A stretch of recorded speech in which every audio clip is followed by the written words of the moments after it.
Hello friends, welcome to science magnet. दोस्तों कैसे हैं आप लोग सभी। आई होप सभी बहुत अच्छे हैं, शानदार हैं, जानदार हैं। दोस्तों हम लोग एटम एंड मॉलिक्यूल कल हम लोगों ने शुरू करा था, लेकिन इलेक्ट्रिसिटी लाइट नहीं होने की वजह से बड़ी क्लास नहीं हो सकी, बहुत चिन्नू सी क्लास हुई थी। ठीक है, चलिए अब हम लोग जितना स्टार्ट हम लोगों ने करा था, जितना थोड़ा सा पढ़ा था, उसके आगे हम लोग चलते हैं। पार्ट नंबर 2 हम लोग शुरू करने जा रहे हैं, एटम एंड मॉलिक्यूल यानी परमाणु एवं अणु का। दोस्तों एटम के बारे में हम लोगों ने क्या चीज देखी थी यार, कोई भी मैटर हो, कोई भी पदार्थ होता है ना, वो बहुत छोटे छोटे पार्टिकल से मिलकर बना होता है, जिसे हम लोगों ने क्या नाम दे दिया था, एटम नाम दे दिया था, हिंदी में परमाणु नाम दे दिया था। लेकिन अभी हमको और कुछ भी नहीं पता कि एटम के अंदर क्या होता है, हमको बस ये लगता है कि पदार्थ जो है ना वो बहुत छोटे छोटे पार्टिकल से मिलकर बना हुआ है, जिसको हमने एटम नाम दिया। चलो दोस्तों, मैंने आप लोगों को एक चीज और बताई थी कि हम लोग एलिमेंट क्या होता है और कंपाउंड क्या होता है, इसमें डिफरेंस जानते हैं ना। अरे जानते हो नहीं जानते।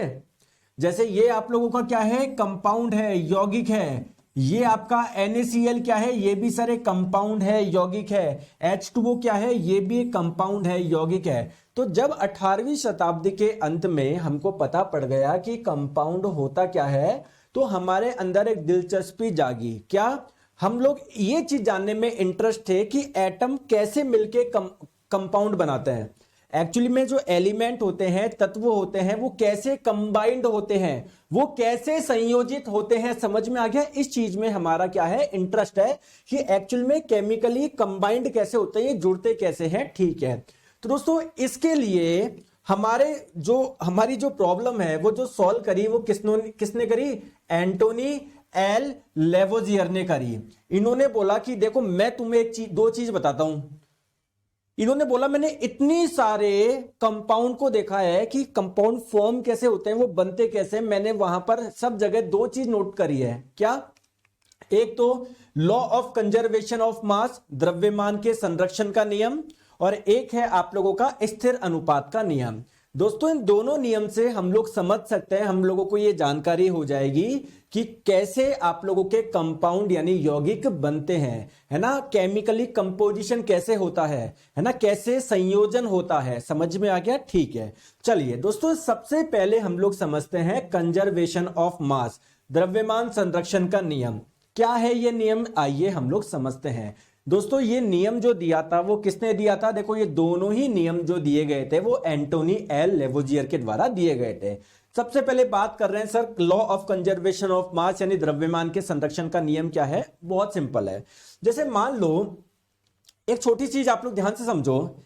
जैसे मान लो मीथेन है, आपने क्या करा, मीथेन को जलाया या लकड़ी को जलाया, कुछ किसी को भी जला लो, आप कार्बन डाइऑक्साइड को जला लो, आप लोग किसी को भी जला लो जिसको आपको जलाना है। तो हमने क्या करा, मीथेन को जलाया, और इसको दोस्तों किसी भी चीज को जलाने में ऑक्सीजन की रिक्वायरमेंट होती है, तो सर यहां पर भी क्या लगी, ऑक्सीजन लगी।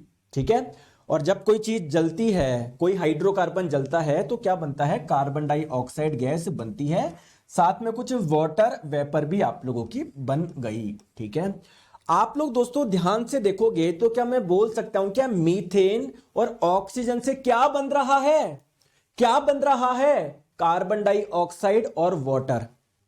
यानी अगर मैं आपसे पूछूं CO2 और वाटर बन कैसे रहे हैं, किसके कॉम्बिनेशन से बन रहे हैं, कौन कंबाइंड होके, कौन संयोजित होके ये दो चीज बना रहे हैं, आप लोग बोलोगे सर मीथेन और ऑक्सीजन जुड़ के ये काम कर रही है।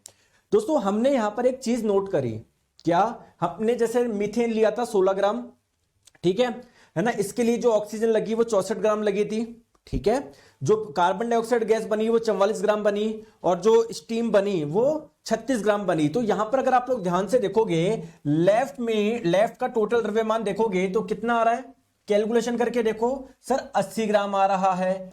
यहां पर कितना आ रहा है सर, यहां पर भी 80 ग्राम आ रहा है। तो ये नियम ये बोलता है कि जब भी कोई रिएक्शन से आपका कोई पदार्थ बनता है, ध्यान से समझो मैं क्या बोलना चाह रहा हूं, जब भी आपके रिएक्शन से कोई पदार्थ बनता है ना, तो देखो जो इसको बोलते हैं रिएक्टेंट यानी अभिकारक, और इनसे क्या बना है, ये बना है, इसे बोलेंगे प्रोडक्ट यानी उत्पाद।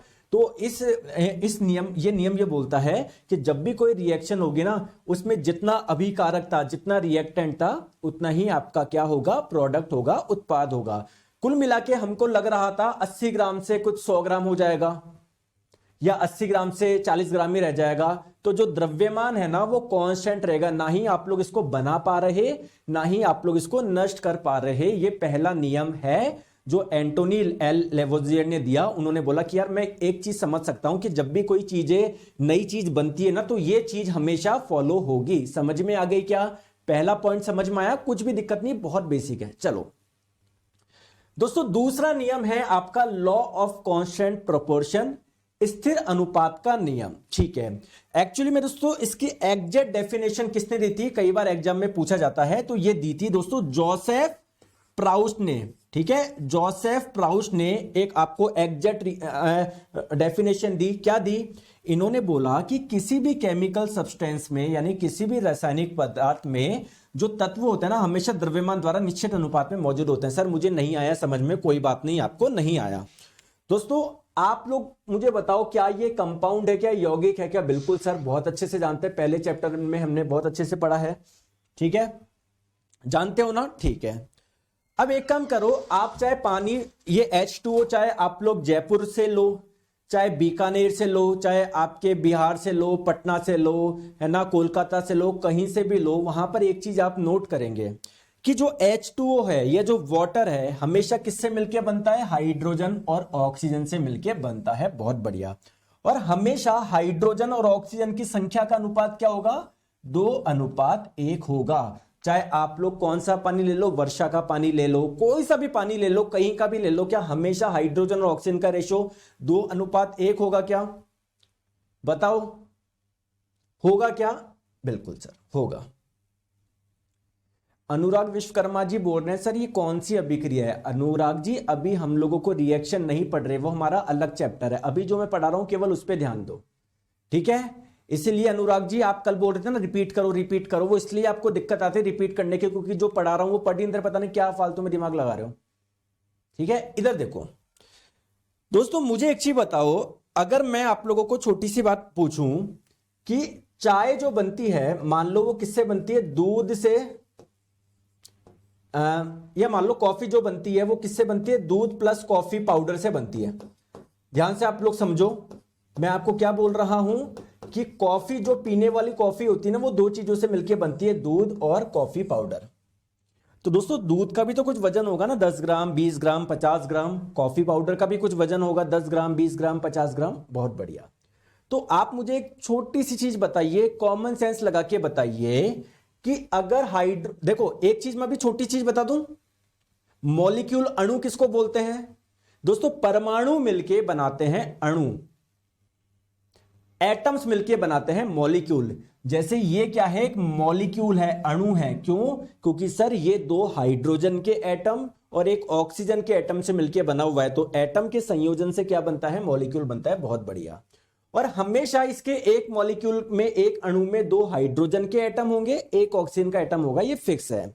दोस्तों हाइड्रोजन का जो एक एटम होगा उसका कुछ ना कुछ तो द्रव्यमान होगा ना, 1 ग्राम 2 ग्राम 20 ग्राम या बहुत कम जो भी हो, 1 किलो 2 किलो 5 किलो, कुछ तो होगा ना।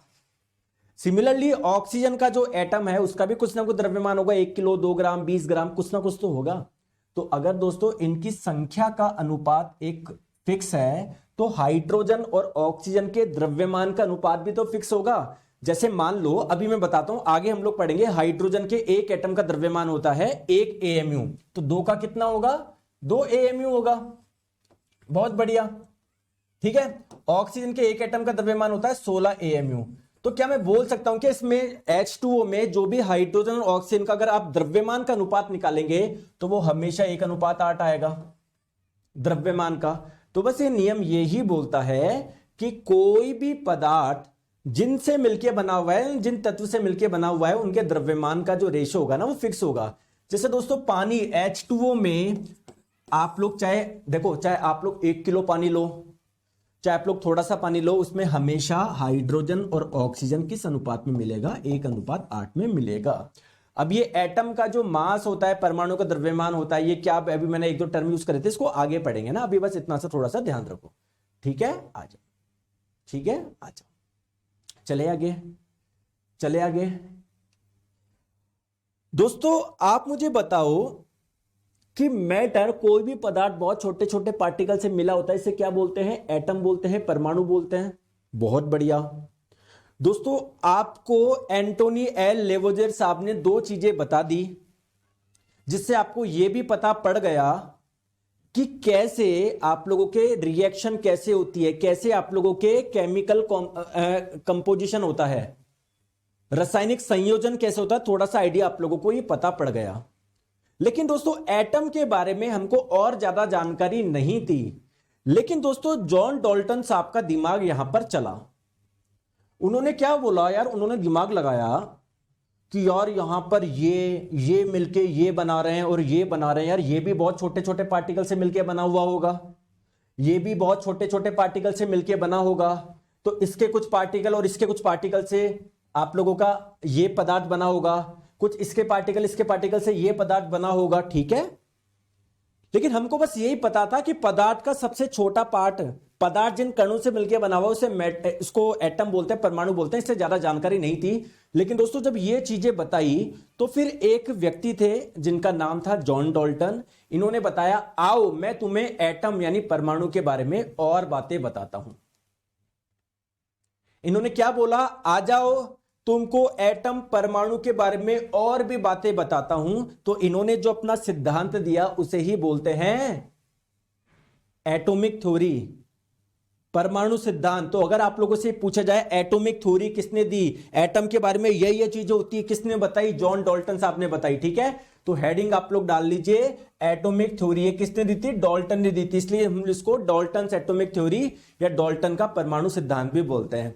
दोस्तों इसके ईयर में कई बार कंफ्यूजन होता है, सर 1803 में दिया था या 1808 में दिया था। दोस्तों ये जो इन्होंने थ्योरी दी थी वो 1803 में दी थी। आप लोग एनसीईआरटी में भी देख सकते हैं, वहां पर बताया हुआ है आप लोग, सॉरी 1808 में, देखो मैंने गलती कर दी ना इधर, 1808 देखो, इन 1808 he presented his atomic theory, ठीक है। तो 1808 में इनके द्वारा प्रेजेंट की गई थी, ठीक है, बहुत बढ़िया। चलो सर इन्होंने बताया क्या, तो इन्होंने बताया, मैं एटम के बारे में बहुत सारी चीजें बता रहा हूं आपको, चलो बताओ। तो आओ, इन्होंने पहला पॉइंट बताया कि एक चीज ध्यान रखो, all matter is made of very tiny particles.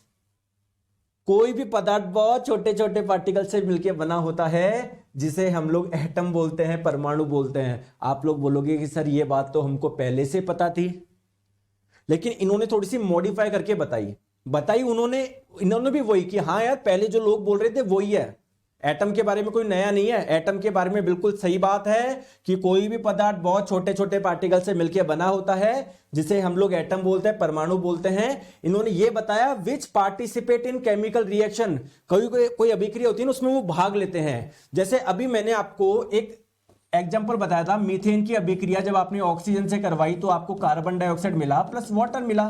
दोस्तों ये अलग पदार्थ है, ये अलग पदार्थ है, यानी ये अलग पार्टिकल से मिलकर बना हुआ है, ये अलग पार्टिकल से मिलकर बना हुआ है। CO2 एक अलग पदार्थ है, यानी ये अलग पार्टिकल से मिलकर बना हुआ है, तभी तो अलग है। ये H2O एक अलग पदार्थ है, यानी अलग पार्टिकल से मिलकर बना हुआ है। तो जरूर इसके जो छोटे छोटे पार्टिकल हैं वो इसके छोटे छोटे पार्टिकल के साथ में मिलकर एक नए प्रकार का पदार्थ बनाए होंगे ना। तो क्या मैं बोल सकता हूं कि इन्होंने बहुत प्यारी बात बताई कि सर जो एटम होते हैं ना वो केमिकल रिएक्शन में हिस्सा लेते हैं। अरे बताओ दोस्तों, यस बताओ, समझ में आ रहा है क्या? पानी पी लेता हूं थोड़ा सा।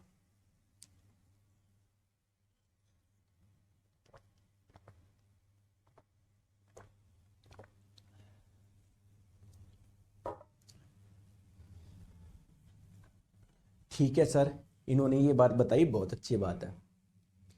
लेकिन गलती से ये मत बोल देना एटम नाम किसने दिया, जॉन डाल्टन साहब दे देते हैं कहीं, नहीं बताओ एटम ये वर्ड किसने दिया था, एटम बताओ। कल बताया था ना मैंने, डेमोक्रिटस ने, ठीक है। अच्छा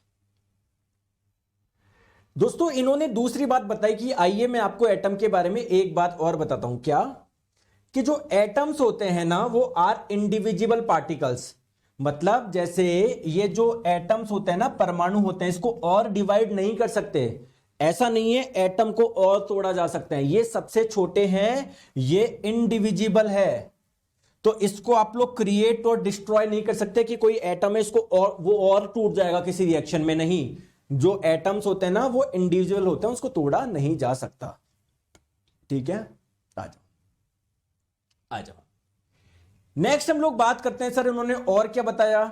इन्होंने बताया कि सुनो एटम के बारे में और बात बता रहा हूं कि एटम जो होता है ना, given elements are identical in mass and chemical property. जैसे मान लो किसी तत्व के जो एटम होते हैं ना, परमाणु होते हैं, वो आइडेंटिकल होता है। आइडेंटिकल का मतलब बिल्कुल एक जैसे होते हैं, उनके द्रव्यमान भी, उनकी केमिकल प्रॉपर्टी भी। जैसे इनके अनुसार कार्बन का एटम जो होता है ना, चाहे आप लोग जयपुर से लो चाहे बीकानेर से लो, इस दुनिया में जितने भी कार्बन के एटम है, जितने भी कार्बन के परमाणु हैं, वो बिल्कुल एक जैसे होंगे, बिल्कुल आइडेंटिकल होंगे। जैसे अगर मान लो ये 1 ग्राम का है तो ये भी 1 ग्राम का, ये भी 1 ग्राम का, ये भी 1 ग्राम का, ये भी 1 ग्राम का। समझ गए बात को? ठीक है। और इनकी केमिकल प्रॉपर्टीज भी एक जैसी होगी। दोस्तों नेक्स्ट हम लोग बात करते हैं, इन्होंने और क्या बताया। इन्होंने ये बताया कि अलग अलग तत्व के जो परमाणु होंगे, डिफरेंट डिफरेंट एलिमेंट के जो एटम्स होंगे ना, वो डिफरेंट होंगे, उनके मास डिफरेंस होंगे, उनका द्रव्यमान अलग होगा, उनकी प्रॉपर्टी अलग होगी। जैसे इन्होंने बोला हाइड्रोजन का जो एटम है वो अलग प्रकार का होगा, ऑक्सीजन का अलग प्रकार का होगा, कार्बन का एटम अलग प्रकार का होगा, सोडियम का एटम अलग प्रकार का होगा। समझ में आया? समझ में आया क्या? बहुत बढ़िया। चलिए और क्या बताया सर इन्होंने। दोस्तों ये भी बताया कि जब atoms combines in the ratio of small whole number to form compound. इसका मतलब क्या है? देखो जैसे मान लो H2O आपने सुना है, आपने सुना है कि ये जो हाइड्रोजन और ऑक्सीजन कैसे कंबाइंड होते हैं, 2 हाइड्रोजन के एटम, 1 ऑक्सीजन का एटम। कभी आप दोस्तों ये क्यों नहीं बना, ऐसा क्यों नहीं बना? मानते हैं सर 1 ऑक्सीजन 2 हाइड्रोजन के एटम से जुड़ता है, चलो मान लिया सर, लेकिन सर ऐसा भी तो हो सकता था। नहीं दोस्तों, एटम हमेशा जो जोड़ेंगे ना वो बिल्कुल सिंपल उसमें मिलेंगे, सिंपल नंबर में, स्मॉल होल नंबर में। जैसे इससे सिंपल इसको क्या कर सकते हो, इसको आप काटोगे 2:1 आएगा ना, तो हमेशा स्मॉल नंबर्स में ही जुड़ेंगे। एटम को वो पसंद नहीं है कि भैया एक पदार्थ के बहुत सारे पार्टिकल दूसरे पदार्थ के पार्टिकल से मिल रहे हैं, बोले नहीं, वो कोशिश करते हैं हम कम से कम संख्या में मिले। समझ में आ गया क्या? आया समझ में? मजा आया ना? ठीक है। इन्होंने एक चीज और बताई, ठीक है, the relative number and kinds of atoms are constant in a given compound. मतलब ये तो बहुत सिंपल चीज है कि जैसे H2O है, ये एक यौगिक है, इसमें हमेशा हाइड्रोजन और ऑक्सीजन का जो अनुपात होगा वो फिक्स होगा, 2 हाइड्रोजन के एटम और 1 ऑक्सीजन का एटम होगा, चाहे H2O आप लोग कहीं पर भी देख लो। तो इन्होंने ये अपनी थ्योरी दी थी, आई होप आपको समझ में आ गया होगा। चलिए, लेकिन दोस्तों इनके थ्योरी सही थी क्या? इन्होंने एटम के बारे में जितनी बातें बताई सही थी क्या? सही है क्या? नहीं।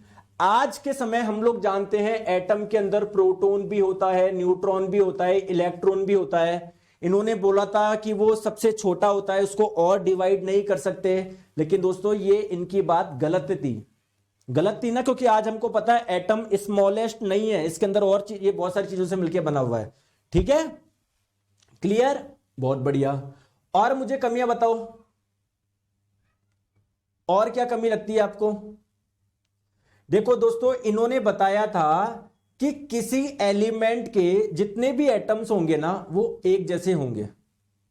जैसे इस दुनिया में हाइड्रोजन के जितने एटम्स हैं वो एक जैसे होंगे, लेकिन दोस्तों ये वाली बात भी गलत हो गई। क्यों? बाद में आगे चल के आइसोटोप समस्थानिक की खोज हुई। देखो 1H1, 1H2, 1H3 अभी हम लोग पढ़ेंगे आगे। तो कोई कोई हाइड्रोजन का एटम ऐसा था जो हल्का था, कोई कोई हाइड्रोजन का एटम था थोड़ा भारी था, कोई था थोड़ा और भारी। तो इन्होंने तो ये बताया था जितने भी एटम्स होंगे किसी तत्व के वो सारे एक जैसे होंगे, तो ये बात भी गलत साबित हो गई। दोस्तों इन्होंने एक बात और बताई थी, विभिन्न तत्वों के परमाणु का द्रव्यमान और रासायनिक गुण अलग अलग होते हैं। लेकिन दोस्तों जब आगे जाके आइसोबार समभारिक की खोज हुई तो कुछ अलग अलग तत्व के, अभी हम लोग आगे पढ़ेंगे, परमाणु ऐसे थे जिनकी विशेषता एक जैसी थी, जिसको हम लोग आइसोबार्स बोलते हैं, समभारिक बोलते हैं। ठीक है, चलो सब छोड़ो, यहां तक समझ में आ गया? कोई दिक्कत? तो इसकी कुछ लिमिटेशन है। लिमिटेशन क्या है? इन्होंने बोला था कि स्मॉलेस्ट इंडिविजुअल पार्टिकल है, ये गलत साबित हुई, क्योंकि एटम के अंदर प्रोटॉन, न्यूट्रॉन, इलेक्ट्रॉन पाए जाते हैं, जब आगे चल के हमको पता पड़ा। ठीक है, एक तत्व के परमाणु के अलग अलग द्रव्यमान हो सकते हैं, जिसे आइसोटोप बोलेंगे, समस्थानिक बोलेंगे। अलग तत्व के परमाणु का द्रव्यमान समान हो सकता है, इन्होंने बोला था समान नहीं हो सकते, इनको आइसोबार्स बोलते हैं हम लोग। ठीक है, एक चीज, पदार्थ जो एक ही प्रकार के परमाणु से बने होते हैं उनके अलग अलग गुण हो सकते हैं। इन्होंने बताया था कि कोई पदार्थ है ना, वो जिन पार्टिकल से मिलकर बना हुआ है उसकी विशेषता अलग होगी, कोई दूसरा पदार्थ जिन पार्टिकल से मिलकर बना हुआ है उनकी विशेषता अलग होगी। लेकिन मेरा क्वेश्चन है, आपने सुना है डायमंड? दोस्तों डायमंड किससे बनता है? कार्बन के एटम से। ग्रेफाइट किससे बनता है? कार्बन के एटम से। फुलरीन किससे बनता है? कार्बन के एटम से। तो ये तीनों पदार्थ समान प्रकार के परमाणु से मिलकर बने हुए, लेकिन तीनों में अलग अलग विशेषता होती है, तो इनकी ये वाली बात भी गलत साबित हो गई। ठीक है, चलिए अब हम लोग आगे चलते हैं। तो फाइनली सर मुझे ये बताओ, एटम बोले किसको, परमाणु को हम लोग क्या समझे? आइए दोस्तों, एटम का मैं बहुत बेसिक डेफिनेशन जो आपकी एनसीईआरटी में ली हुई है और जो हम अभी तक पढ़ते हुए आए हैं कल से, वो यही है, the building block of all matter are atoms. कोई भी मैटर, कोई भी पदार्थ किससे बना हुआ है? वो पूरा का पूरा मैटर किससे मिलकर बना हुआ है? छोटे छोटे एटम से। जैसे अगर मैं आप लोगों को बात करूं कि ये पूरी की पूरी दीवार किससे मिलके बनी हुई है, सर बहुत सारी ईंटें मिलके ये पूरी की पूरी वॉल बना रही है। सिमिलरली कोई भी पदार्थ हो, चाहे ये पेन हो, ये रिमोट हो, ये पेन हो, कोई लोहे की रॉड हो, कोई भी हो, मिट्टी हो, जैसे मान लो ये मिट्टी है, ये भी बहुत छोटे छोटे छोटे छोटे छोटे छोटे छोटे पार्टिकल से मिलके बनी हुई है, जिसे आप लोग क्या बोलोगे? एटम बोलोगे। बहुत बढ़िया सर, यहां तक मुझे अच्छे से समझ में आ गया। सर क्लास कितने बजे शुरू होती है? हरिओम जी 1 बजे होती है। ठीक है, आ जाओ। अब मेरा क्वेश्चन ये है कि एटम कितना बड़ा होता है? चलो सर हमको ये तो समझ में आ गया, एटम किसको बोलते हैं, हमको समझ में आ गया, लेकिन सर एटम बड़ा कितना होता है? दोस्तों आप कितना छोटा सोच सकते हो? कोई भी पदार्थ बहुत छोटे छोटे पार्टिकल से मिलकर बना होता है, जैसे एटम बोलते हैं, परमाणु, लेकिन उस एटम की साइज क्या होती है? सर एक चीज मुझे बताओ, एक्चुअली मैं बताऊं, एटम, परमाणु क्या होता है? दोस्तों आप जितना छोटा सोच सकते हो ना, आपकी इमेजिनेशन कितनी है, उससे भी छोटा होता है। ठीक है, जैसे मैं आपको बताता हूं, पहली चीज ध्यान से समझो। देखो हम लोगों को लगता है कि सर जैसे हम खाने पे नमक डालते हैं, सर नमक का दाने जितना होगा, मैं बचपन में ऐसे सोचता था कि यार एटम इतना छोटा होगा नमक के दाने जितना, लेकिन दोस्तों नमक का एक दाना जो आप देख रहे हो ना, एक दाना, उससे भी बहुत छोटा होता है। सर मुझे नहीं समझ में आ रहा कितना छोटा होगा, आप ही बताओ।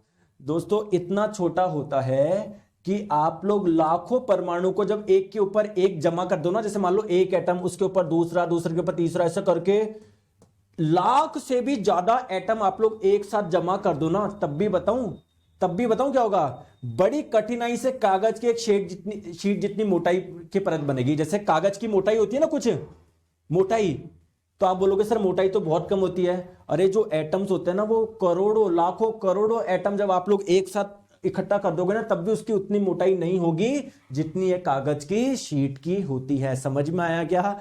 दोनों एग्जांपल आप लोगों को मतलब एनसीईआरटी में इसी प्रकार समझाया कि सुन लो, एटम इतना छोटा होता है। तो क्या मैंने आपको क्या बोला था? एटम इतना छोटा होता है जितना आप लोग इमेजिन भी नहीं कर सकते। ठीक है, चले आगे, यहां तक समझ में आ गया? हाँ सर समझ में आ गया। दोस्तों एक चीज ध्यान रखो, अगर आप लोगों से पूछा जाए एटम की रेडियस, जैसे मान लो एटम है, मान लो अभी बड़ा करके बता रहा हूं, एटम ये है दोस्तों, इस एटम की कोई ना कोई तो रेडियस होगी ना, कोई त्रिज्या होगी ना। तो सर जब ये इतना छोटा है तो इसकी रेडियस को किस में नापेंगे? मीटर में तो नापेंगे नहीं, क्योंकि बहुत छोटा है। तो दोस्तों ध्यान रखिएगा, हम लोग नैनोमीटर में नापते हैं।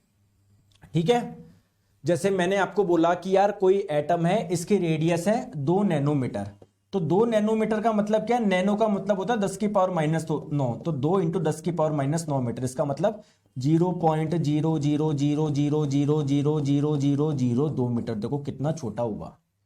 अब आपके मन में क्वेश्चन आएगा कि सर अभी रेलवे में क्वेश्चन पूछा, ये एनसीईआरटी में लिखा हुआ है कि परमाणु त्रिज्या को आप लोग नैनोमीटर में नापोगे। सर अभी रेलवे में क्वेश्चन पूछा गया था कि एटम की रेडियस को किस में नापेंगे? उसमें तो सर ऑप्शन नैनोमीटर था ही नहीं। एक ऑप्शन दिया हुआ था आर्मस्ट्रॉन्ग, जिसका सिंबल होता है ए के ऊपर डॉट, एक दिया हुआ था कि मीटर में नापेंगे, एक दिया हुआ था किलोमीटर में नापेंगे, ऐसे कुछ करके फिर सर क्या करे, अरे आप मुझे कॉमन सेंस बताओ, एक आर्मस्ट्रॉन्ग का मतलब क्या होता है 10 की पावर -10 मीटर, ठीक है। तो यार मान लीजिए अगर कोई एटम है जिसकी रेडियस मान लो कितनी है 2 नैनोमीटर है, 2 नैनोमीटर का मतलब 2 गुना 10 की घात -9 मीटर, ठीक है दोस्तों। 10 से भाग लगा दूं, 10 से गुना कर दूं, कोई दिक्कत है क्या? नहीं। 10 से गुना करोगे तो 2 क्या बन जाएगा 20, और 10 से भाग लगाओगे तो 10 की पावर -9 क्या बन जाएगा 10 की पावर -10 बन जाएगा। तो दोस्तों इसको मैं 20 आर्मस्ट्रॉन्ग भी तो बोल सकता हूं, ठीक है। तो 2 नैनोमीटर या 20 आर्मस्ट्रॉन्ग, ये दोनों आप लिख सकते हो ना, कोई दिक्कत थोड़ी है। हाँ इसमें तो फिर भी दिक्कत है, इसमें तो फिर भी दिक्कत है। तो एटम की रेडियस को आप चाहे नैनोमीटर में नापो, आर्मस्ट्रॉन्ग दोनों में माप सकते हैं, है ना, कहीं कोई दिक्कत नहीं है। तो ऑप्शन में अगर आपके पास में नैनोमीटर नहीं आता है तो आप लोग आंख बंद करके आर्मस्ट्रॉन्ग पे क्लिक कर देंगे, कहीं कोई दिक्कत नहीं है। एक आर्मस्ट्रॉन्ग में 10 की पावर -10 मीटर होता है। नीतीश कुमार जी नहीं आएगी सर, आपकी हिंदी की बुक कब आएगी? नहीं आएगी, जरूरत नहीं है, इधर पढ़ लो। इतनी देर से एक कमेंट कर रहा हूं, आपको मैं क्या बोल रहा हूं यार, पढ़ाई के अलावा सब पे ध्यान देते हो यार। आएगी जब मैं बता दूंगा आपको, आप इधर पढ़ लो। दोस्तों समझ में आया? बढ़िया कॉन्सेप्ट था, कॉन्सेप्ट बढ़िया था, कोई दिक्कत कोई परेशानी नहीं है? बिल्कुल सर, चलो आगे आ जाओ। अब गुरुजी मुझे एक चीज बता दो, मतलब पूछो सर, जैसे हाइड्रोजन के एटम अलग होंगे कार्बन के एटम से, मैंने बोला बिल्कुल। कार्बन के एटम सर अलग होंगे ऑक्सीजन के एटम से, बिल्कुल। तो सर ये अलग अलग एलिमेंट जो है, अलग अलग जो तत्व है, उनको रिप्रेजेंट करने का तरीका क्या है? उसका कोई सिंबल है क्या? बिल्कुल है। कार्बन का सिंबल है C, ठीक है। हाइड्रोजन का है H, और बताओ आयरन का है ये Fe, और बताओ सोडियम का है Na। लेकिन दोस्तों ये अभी सिंबल है, आज के समय। स्टार्टिंग में जब बहुत ज्यादा तत्व ज्ञात नहीं थे तो उनके लिए जो सिंबल दिए गए वो किसके द्वारा दिए गए? जॉन डाल्टन के द्वारा दिए गए। दोस्तों जॉन डाल्टन ने क्या दिया? कुछ सिंबल दिए कि इस तत्व का सिंबल ये होगा, इस तत्व का ये होगा। जैसे दोस्तों इस बार ग्रुप डी में पूछा गया था कोई सिंबल, मुझे एग्जैक्टली पता नहीं कि हाँ फास्फोरस का पूछा गया था कि यार ये सिंबल कौन से तत्व का है, बताओ ये सिंबल कौन से तत्व का है। तो जैसे आज के समय आपको पता है फास्फोरस का सिंबल ये है, लेकिन पहले फास्फोरस का सिंबल ये था। तो आपको सिंबल याद रखने पड़ेंगे। सर ऐसे तो कितने याद रखूंगा, हमारे पास में 118 तत्व है, के 118 सिंबल याद रखूंगा क्या? नहीं, उस समय तत्व ही बहुत कम ज्ञात थे, बहुत कम तत्वों के लिए सिंबल दिए गए। तो आपके एनसीईआरटी में ये आपको दिए हुए 12 सिंबल याद रह जाएंगे क्या? बहुत सिंपल है। देखो हाइड्रोजन का क्या होता है? सिंपल, सॉरी पहले ऑक्सीजन का बताता हूं। ऑक्सीजन का क्या है? सिंपल एक सर्किल। हाइड्रोजन का क्या है? एक बिंदी लगा दो। कार्बन का क्या है? इस पूरे सर्किल को भर दो, ठीक है। फास्फोरस का क्या है? मर्सिडीज का साइन। सल्फर का क्या है? एक सर्किल लो, उसके 4 भाग कर दो। आयरन का क्या है? एक सर्किल, उसमें आई लिख दो। मरकरी का क्या है? एक सर्किल, उसके सरकमफ्रेंस पे से डॉट लगा दो, ठीक है। तो ये कुछ सिंबल है जो आपको ध्यान रखने हैं। लेकिन आपको पता है अब हम लोग ये सिंबल यूज नहीं करते हैं। क्यों? क्योंकि सर कितने सिंबल याद रखेंगे। तो इसीलिए हम लोग अब कैसे याद, एलिमेंट जो होते हैं, तत्व जो होते हैं, उसके सिंबल यानी प्रतीक क्या होते हैं? क्या होते हैं बताओ सर? उनके नाम का पहला लेटर या उनके नाम का दूसरा लेटर। दोस्तों एक चीज मुझे बताओ,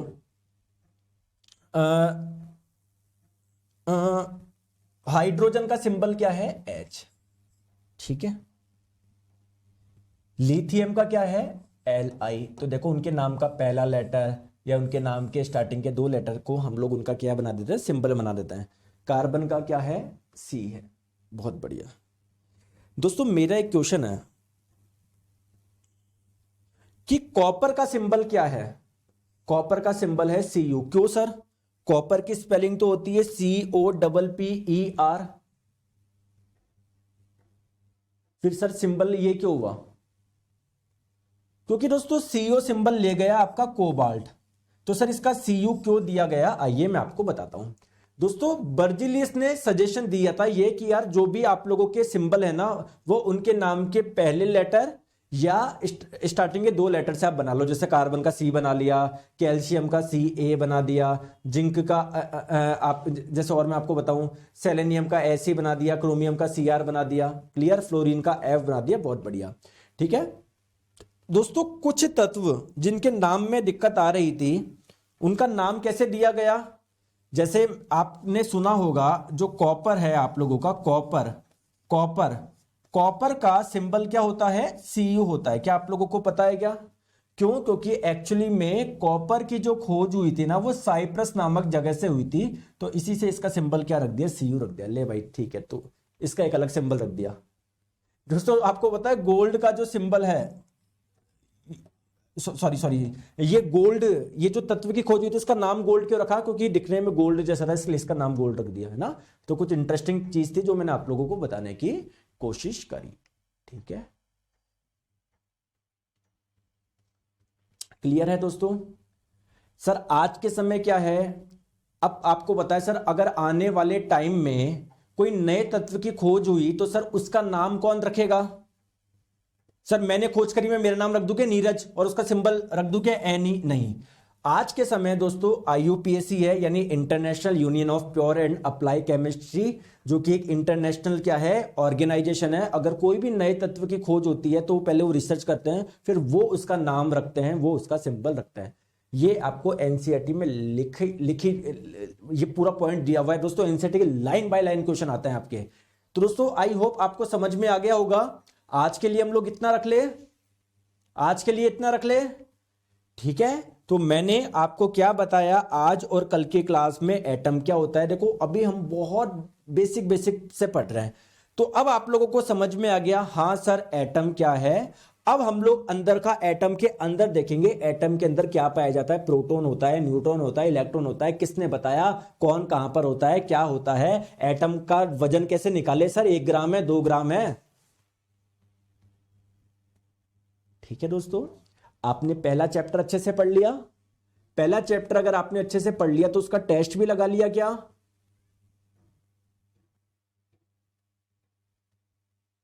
टेस्ट लगा लिया, अच्छा था। गुरुजी एक चीज बताओ हुआ, ज्यादा टाइम तक याद कैसे करें? एक ही तरीका है दोस्तों, रिवीजन करो, और कोई गोली तो है नहीं इसकी। रिवाइज करो, सब भूलते हैं, मैं भी भूलता हूं। अगर पढ़ाऊं नहीं 5 महीने 6 महीने तो मैं भी भूल जाऊं यार। टेस्ट लगा दिया था, पहले चैप्टर अच्छे से समझ में आ गया, टेस्ट बढ़िया था ना। हर एक क्वेश्चन अगर आप बना लोगे, अगर आपने पूरी क्लास को देखी है, पूरी चारों क्लास को, ठीक है। तो वैसे अपनी सैटरडे को क्लास होती नहीं है, लेकिन मैंने सैटरडे को इसलिए लगाई क्योंकि दोस्तों कल हमारी लाइट जाने की वजह से क्लास नहीं हो पाई थी, है ना।